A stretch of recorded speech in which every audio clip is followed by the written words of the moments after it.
Business Center.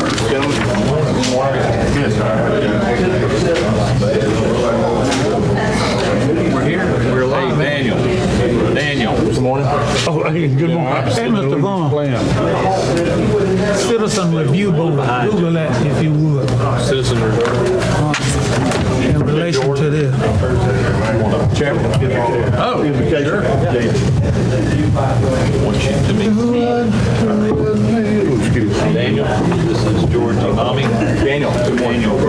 Very nice to meet you. Is Deputy Wilson not here today, is he? Okay, all right. That's awesome. Okay, you better already on and started and everything. Okay. There's some good to have you, man. I'm excited. Our $1 million building jumped to 2.9. Yeah, it's going to jump back. About all I know to say. And if I can help in any way, don't hesitate. I appreciate it. Thank you. This needs to be one building like this, separated by 9/11 in the middle. All right. So Deputy Wilson's not here today, so I'll, of course, I can get my pistol. got it. I need to. I go to my truck and get mine, Can't nobody figure out why you being sheriff instead of us patrolling Y'all about ready? this citizen review board. Y'all ready? Yeah. All right. Well, good morning, everybody. Glad to have everybody here this morning. If you would, silent. We don't have Deputy Wilson here today, and we're sorry about some of that. But he would ask y'all to silence your cell phones, and then if you were asked to speak, that you come up and state your name and address. But at this time, before we get started, we're going to have an invocation and then the pledge. I've asked Commissioner Imami if he would give the invocation, then we'll do the pledge. So, Commissioner Imami. All right, if you'll bow with me. Gracious Father, we thank you for this beautiful day that you created. We're grateful for the opportunity to meet, to gather, to carry on the business of Monroe County today. I pray that you'll be with each one of us up here, and as well all of our staff and management. Give us insight, give us wisdom, and help us to do the very best that we can for the citizens of this county. We're grateful for all of our men and women that serve us, our first responders, those that are fighting for us and defending us overseas. We're just so grateful for all of those who give their service daily for this country, Lord, and miss time with their families and with their friends and take time away from their lives to serve us and help us to just hold them highly and be very grateful for their efforts. Again, thank you so much for this beautiful day, and we pray all these things in Christ's name. Amen. Amen. I pledge allegiance to the flag of the United States of America and to the republic for which it stands, one nation, under God, indivisible, with liberty and justice for all. All right. Miss Janet Abbott is out on vacation this week, so we've got Miss Kelsey Fortner. Kelsey, if you will, give us the roll call, please, ma'am. Chairman Tapley, I'm here. Commissioner Ambrose, Here. Commissioner Imami, Here. Commissioner Evans, Here. and Commissioner Rowland. Let the record show that Commissioner Rowland is out of town, but we do have a quorum, and because of that, I'll call this meeting of the Monroe County Board of Commissioners to order. At this time, first item on the agenda is to approve the agenda. There's a couple of quick changes. I know down on the executive session, we need to add, we've got personnel down, we also need to add legal. And then under the minutes, the attachment was not there, and Janet is out of town now, and so we don't have the minutes to approve yet, and so we can just strike the approval of the minutes on that. Any other changes? Yeah, under the discretionary fund down there, Mr. Imani put my name on there also for discretionary funds for workforce. Okay. And also, before we adjourn, the public comment portion that's been left out, are you all okay with that? Public comment as long as it's relevant to any comment kind of business. We've got public comment down. Oh, I missed it, excuse me. Sorry. I missed him. looking so hard. That's right. Snake it'd bit you. Yeah. Okay. Make a motion, we approve the agenda with the changes noted. Okay, got a motion to approve the agenda. Got a second from Commissioner Mommy. Any discussion on that? Hearing none, I'll call the question. All in favor? All right, the agenda has been approved. We're passing over on the minutes. The first item then on the agenda now is the District Attorney E911 Public Defender Building. We've got Mr. Warren Selby here, I believe, to give a presentation. And so at this time, Warren, if you would come up, you've got Bob with you today. Bob, sorry, your last name. Brown, yes, sir. And so got you all together here. So you got a presentation. Go ahead, please. Okay, thank you, Mr. Chairman. Yes, just to give you a little background, some 30 days ago, we were honored to be selected, Warren Associates and Bob Brown's BTBB firm, to do the design build for your new facility. So we thank you very much for the opportunity. And over that 30-day window, we've covered a lot of ground. We've had meetings with the DA's office, the public defender, and the 911 center to talk about their needs or wants, sometimes I guess I should say, their wants for the new building. We've gone through a site review. We looked at a couple of different locations for the building, and we've produced preliminary floor plans, which I think you have before you this morning. And so we're here this morning just for an update on where we are, what we've done, and with that, I'm going to let Bob just kind of cover the floor plan that you have that you're looking at. Okay. Bob, you want to talk a little bit about that? You have your copies. So Warren mentioned the way that we put the project together was to interview the DA, the PD, and E911. We actually recorded everything they said and put it into a small document and assigned square footages to each space. We brought that to Jim. Jim, I would say, right-sized some of the spaces. Right-sized, sure. Does that make sense? And once we had those numbers put together, then I use that to develop that preliminary plan. So I try to be really careful to be sure. It's like taking a test. I check the box beside each one of those lines when it says the rooms need to be this size and make sure that it meets the program. So that's the program is a very important part of the process. So that put us at a building that is a little under 14,000 square feet gross when we add up all the nets, and then we allow for circulation corridors, mechanical rooms, the walls and things like that. So we're a little under 14 with all three of them put together. The plan that you have before you is very conceptual in nature. This is hot off the press as of the end of last week, and we have not yet reviewed it with the users. So y'all are the first to see it. Okay. That's kind of the process going forward with some direction that we'll go back to them, be sure it's laid out the way they want it. But essentially what we've done is put the offices on the perimeter. For the DA's office is the wing to the left.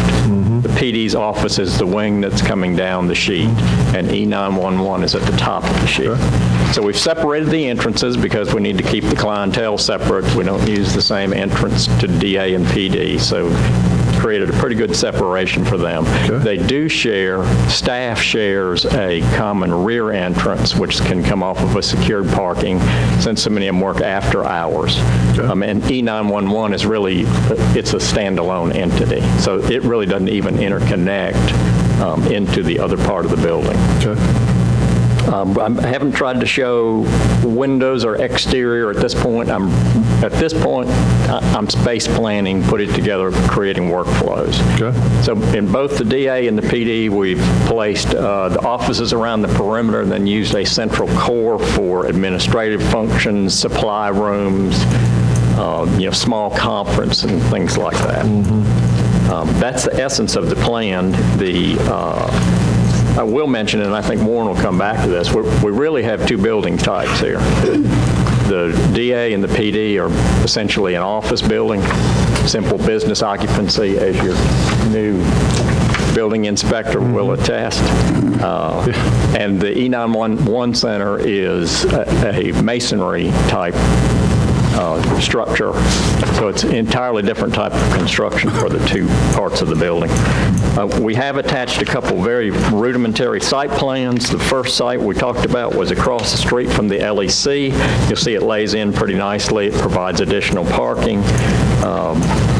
We're a little bit concerned about site work costs, and I think Warren can address that a little bit more. So we wanted to look at the option, and of placing on the same site, since we have a lot of traffic between the buildings going to the court facility in the LEC. I'm thinking this might be convenient. It might also help us with some shared parking.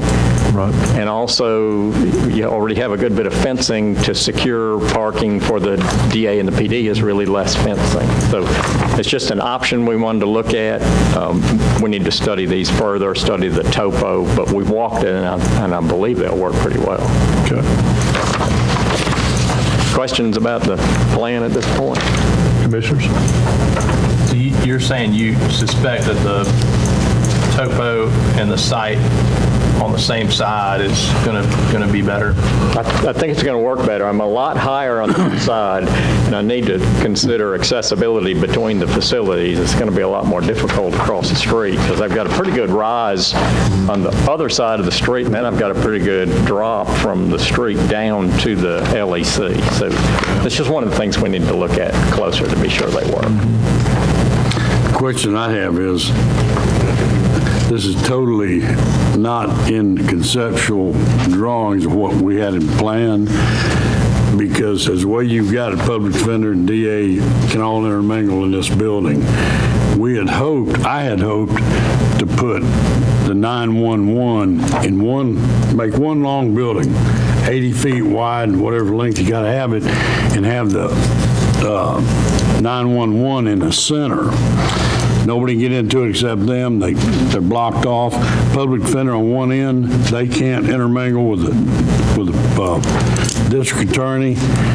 And it seemed to me that anytime you stretch it out like this, the cost goes up. Did you look at doing the original building like the drawings we had to start with? I didn't see a drawing that we had to start. It was one long building, like 75, 80 feet wide. I mean, you can take what I've done and basically take that wing below and rotate it, and you've got exactly the building you're talking about. That's a possibility. Because the biggest thing we got right now is we got to separate them where they're at now. Right. And this right here, you got them back in the same position where they can all intermingle, except for the 911 people. Well, the only intermingling in my plan is a rear secured entrance for staff. But anybody that comes in the public defender's office, go down these corridors, they can go anywhere they want to. No, they can't. They don't connect to the DA. This is going to cost.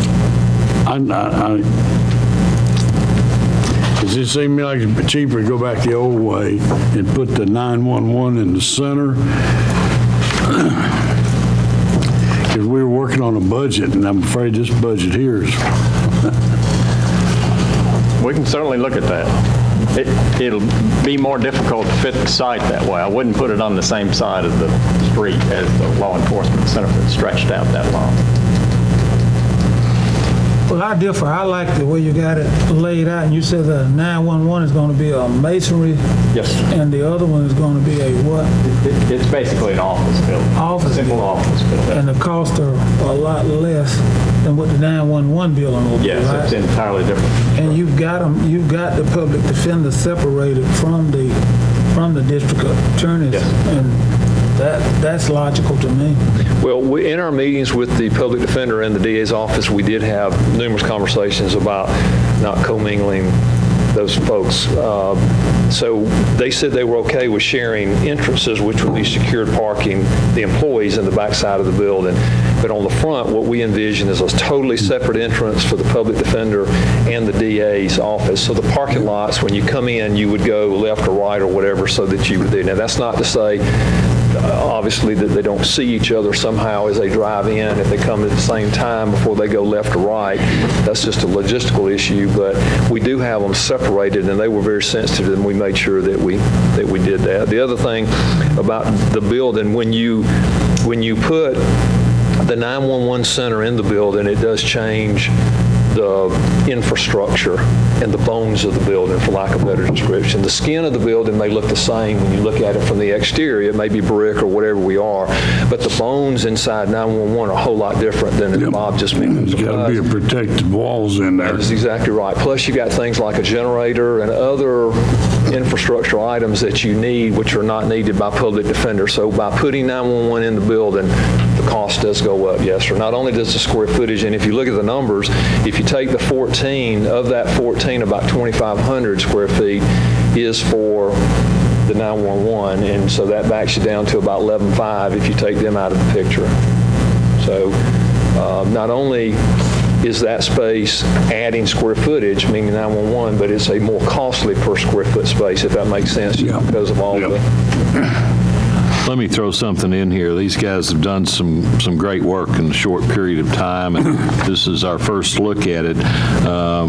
One other option that they want to take back and look at would be excluding 911 from the DA and the Public Defender's building and going to the north end of the Justice Center and building out the 2,500 square feet. That's, the sheriff's not going to like me saying this, that's where part of his parking lot is, but we can add additional parking. And the thought behind that is we have no clue what it would cost to physically relocate all of the 911 equipment.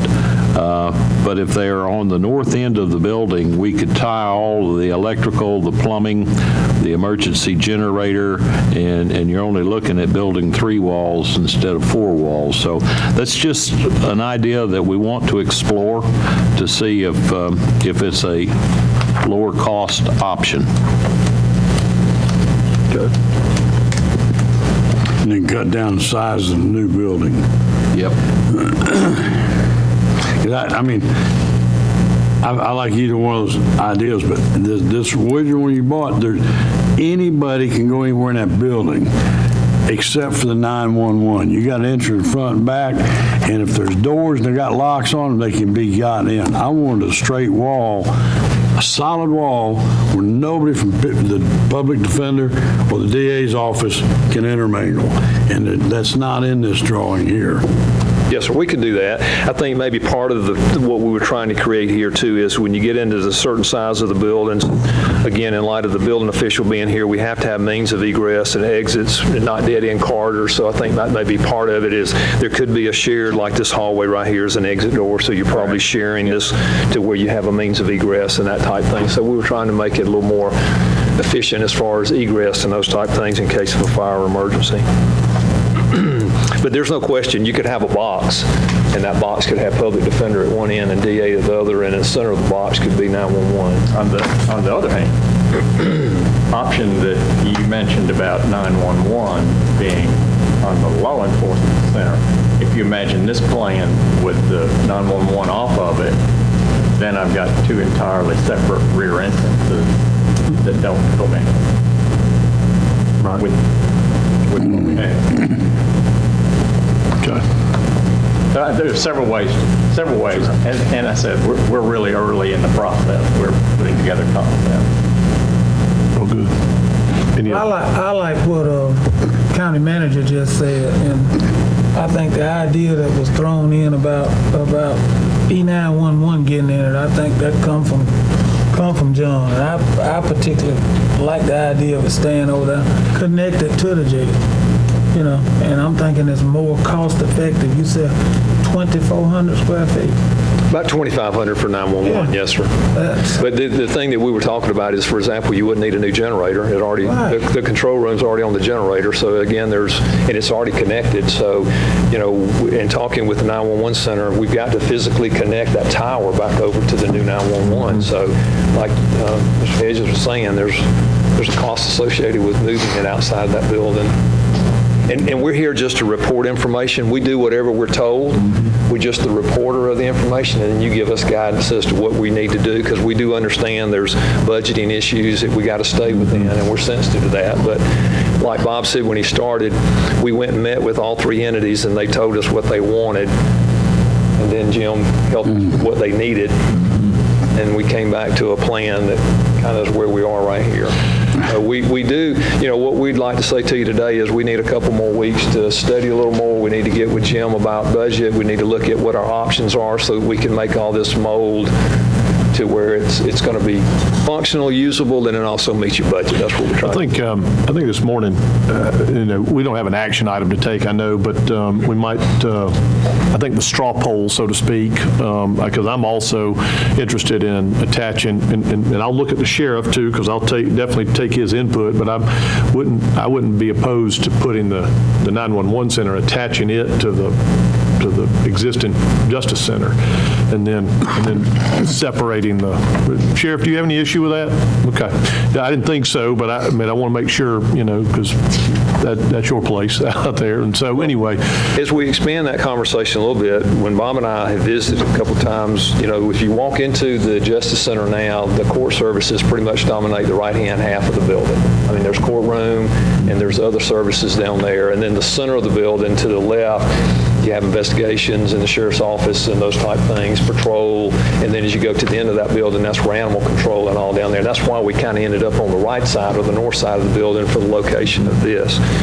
There are rooms and spaces in there that the DA currently uses that, as we were talking through, maybe there's an opportunity there for some of those spaces to be gained by the sheriff, because when the DA moves into, if this building's right there attached, there it is, it's right there. Versus now they're remote and they come over. I know they need conference rooms and those type things between court, but there's some space, options I think there that we could review. And again, when you look at what a public defender's utilizing now, holy crap, he's got a Taj Mahal now.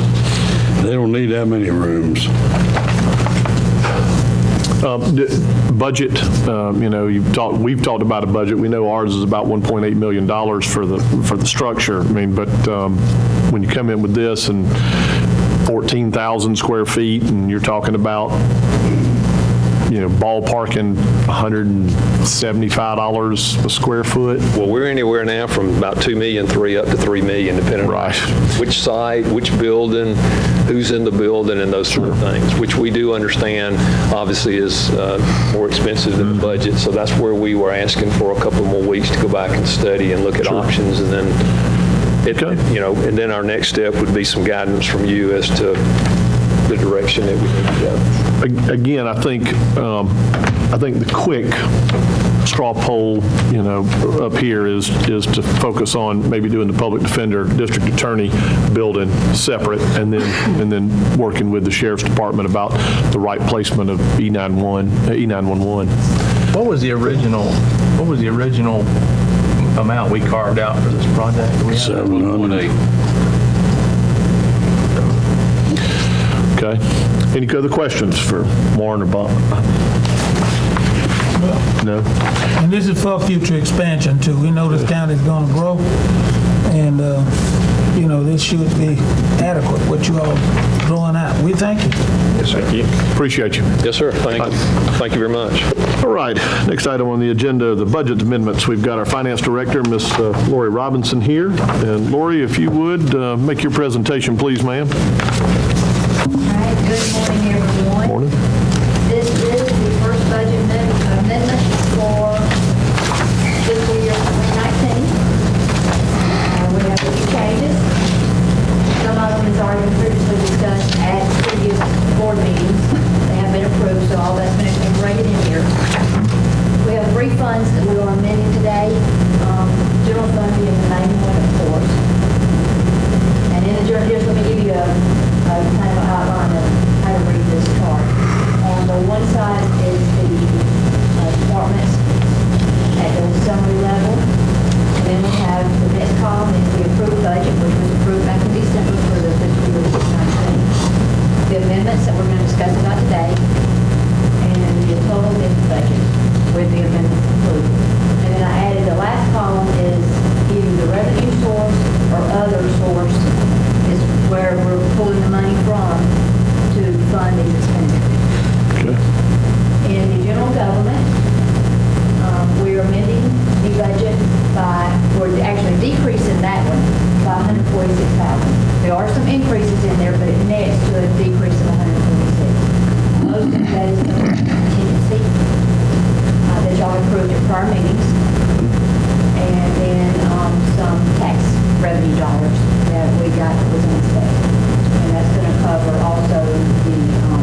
also the $37,505 is also for contingencies. That's for the improvement of the additional personnel to replace the retirees that are going to be retiring this year. The public safety, approximately $400,000 amendment. This money is coming from grants, both for the sheriff's office and the fire. There's also a contingency for the fire. That's for the volunteer firefighter program. Also, we have some miscellaneous revenues in there, which include, mostly the miscellaneous revenue is for insurance proceeds, for vehicle replacement. We had a couple of total vehicles, and then we also have some repair maintenance that we received from insurance proceeds. And then we have transfer in, which is what makes up most of that, $286,000 is from transfer in from the 2010 bond fund. And that's for the sheriff's office and also for the fire department as well. No amendments in public works or health and welfare. There is an $18,000 amendment for recreation and library. The library is under the recreation. I think that really should be titled recreation and cultural. Is how that should be labeled. The recreation is just a movement from our general government buildings and maintenance. They needed, if y'all recall, in the original approved budget, we moved all of the maintenance grounds buildings to the maintenance building and let them handle all of that. Recreation, however, needed maintenance for their department for landscape, grass cutting. They maintain that themselves. So we had to put money, we took it all out of their budget, so we've had to put some money back in. So we just moved it from the building and maintenance, from general government down to the recreation. Library has donations that they had received in prior years. They're spending, it was approximately $7,000. They are spending it this year. They've already spent the majority of it. Housing and development, that is $18,218. That is actually the Georgia Forestry Commission. I failed to put that in the budget until I received a letter from them saying that their annual dues is due in July. And that is the amount that it's due. So we pay that annually. No amendment in debt service. And then other financing uses, that is a transfer out to the solid waste fund into the E911, which was approved in the solid waste is for the landfill, that y'all also approved that contingency. And in the 911, it's also out of contingency for the training supplies for the new hires for the E911. With a total general fund amendment of $425,771. So that would amend our budget to $30,681,766. The next slide is just a chart showing how the dollars are being spent by our departments. We have 34% being spent general government, and then followed by 29% public safety. Wait a minute, let's go back, make sure that's clear. The 34% is the public safety. I'm sorry. That's all right. I reversed it.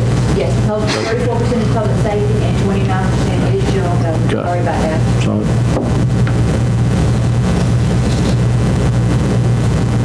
Okay, this is the total amendment for the revenues, which I showed also on the general fund. So this is just basically giving you the total where the monies came from. Taxes, of course, being amended by about $30,000. All of that's going to the tax commissioner's budget.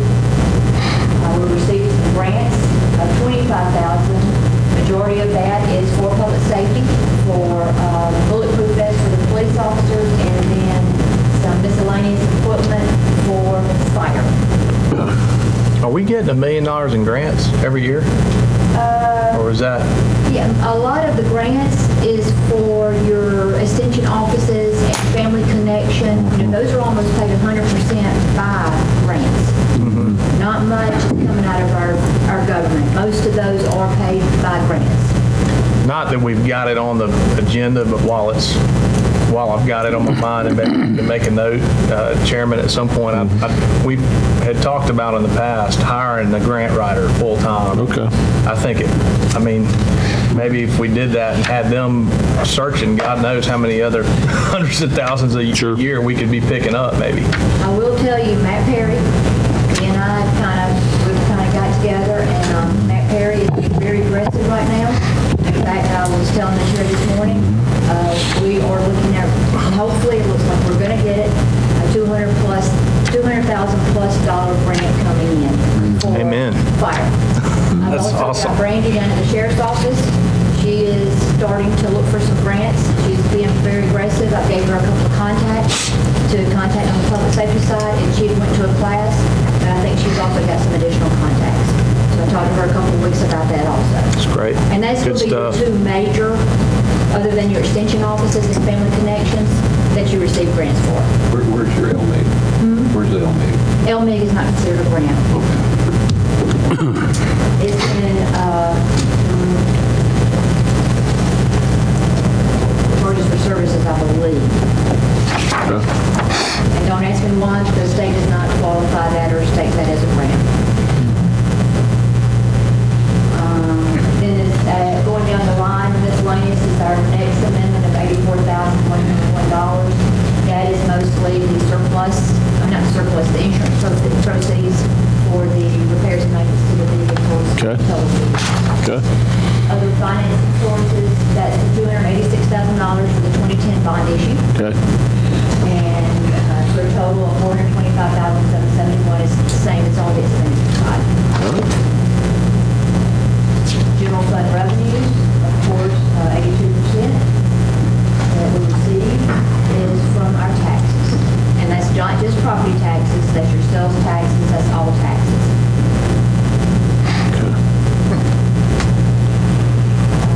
Summary of all funds. For the general fund, we just went over extensively. Solid waste fund, of course, is a transfer out the general fund, it's $285,000. And that actually, just going to give you a heads up, that is half of what the total approved amount was for the landfill. Okay.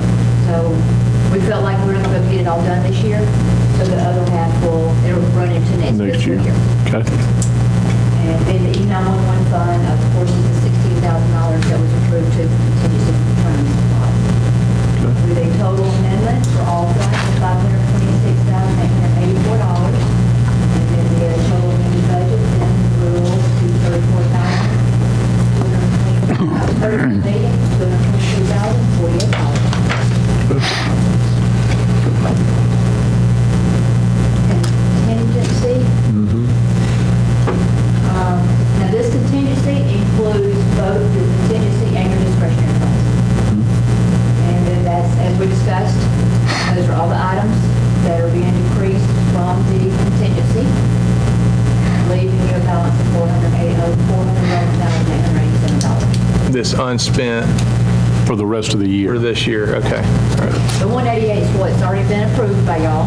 And then the 411. Now, this does include your discretionary funds also, so It does it include, does include your discretionary funds. well, so 125,000 in discretionary fund